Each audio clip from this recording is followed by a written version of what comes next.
తెలంగాణ రవాణా శాఖ 15 సంవత్సరాల పాతబడిన వాహన నిబంధనలను స్పష్టత చేస్తుంది. అధికారులు మృదువంతమైన వాతావరణం, సంబంధిత ఆందోళనలు మరియు రోడ్డు భద్రతను మౌలికంగా సమర్థిస్తూ కఠినమైన నిబంధనలను అమలు చేశారు. పాత వాహనాలు ఎక్కువ పేషెంట్లు విడుదల చేసేందుకు మరియు ఆధునిక భద్రతా ప్రమాణాలకు అనుగుణంగా ఉండవు.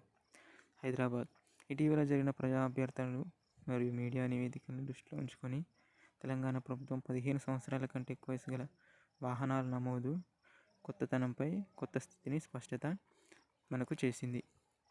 తెలంగాణ రవాణా శాఖ నుండి తాజా న్యూస్. 15 సంవత్సరాల వయసు వాహనాల యజమానులు వారి నమోదు చెల్లింపును పొడిగించడానికి కొన్ని శ్రేణి నిబంధనలను అనుసరించాల్సి ఉంటుంది. అందులో మనం తెలుసుకోవాల్సిందివి: ఫిట్నెస్ సర్టిఫికేషన్. 15 సంవత్సరాల కంటే ఎక్కువ వయసు గల వాహనాలు అధికార కార్యక్రమ రవాణా కార్యాలయాల్లో ఆర్డీఓలలో నిర్వహించబడే ఫిట్నెస్ పరీక్షను తప్పనిసరిగా పాస్ చేయాల్సి ఉంటుంది. ఇది ప్రైవేట్ మరియు వాణిజ్య వాహనాల కోసం కూడా తప్పనిసరి.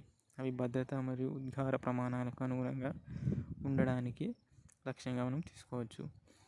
యజమానులు నమోదు చెల్లింపును మరియు వాహన టైపు మరియు వయసు ఆధారంగా ఉంటే వర్తింపజేసే గ్రీన్ ట్యాక్స్ మరియు పన్నును చెల్లించాల్సి ఉంటుంది.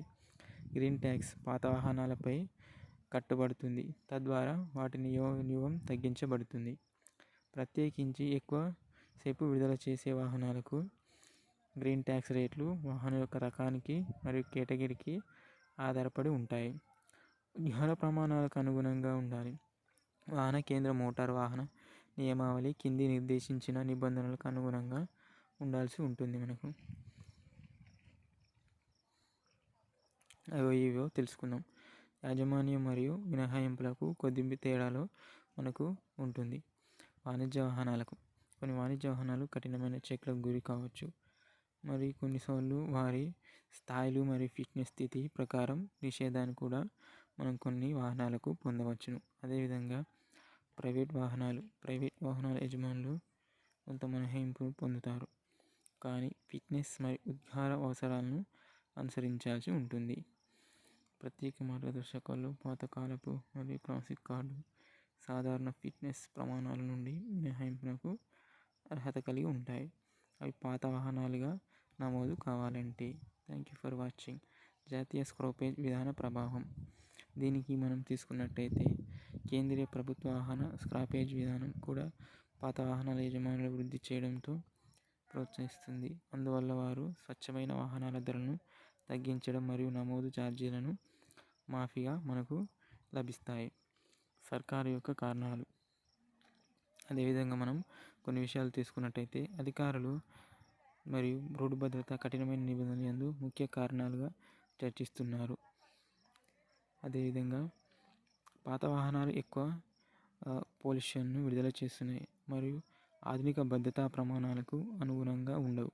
సో దాని వలన ప్రజాస్పందన స్వీకరించి ఏదైతే మనం యజమానులు సురక్షితమైన మరియు పచ్చని రవాణాను నిర్ధారించడానికి ఈ నిర్ణయం అభినందిస్తున్నారు. అయినప్పటికీ కొందరు ఫిట్నెస్ పరీక్షలు, గ్రీన్ ట్యాక్స్ మరియు ఉద్గార నిబంధనలకు అనుగుణంగా ఉంచడం వల్ల కలిగే వ్యయాల గురించి ఆందోళన వ్యక్తం చేస్తున్నారు.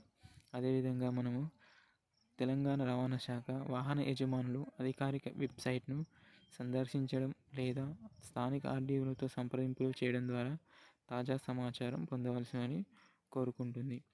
ప్రభుత్వ అర్హత కలిగిన వాహనాల నమోదు ప్రక్రియను సరళీకృతం చేయడానికి డిజిటల్ ప్రారంభాలను పరిశీలిస్తుండగా ఇది వినియోగదారులకు మరింత అనుకూలంగా నిర్దేశించేందుకు ఇది సహాయపడుతుంది. ఈ విధానం మృదువంత వాతావరణ సమృద్ధి మరియు ప్రజా సౌకర్యాన్ని మానవీయంగా పొందడానికి సమతుల్యతను ప్రతిబింబిస్తుంది.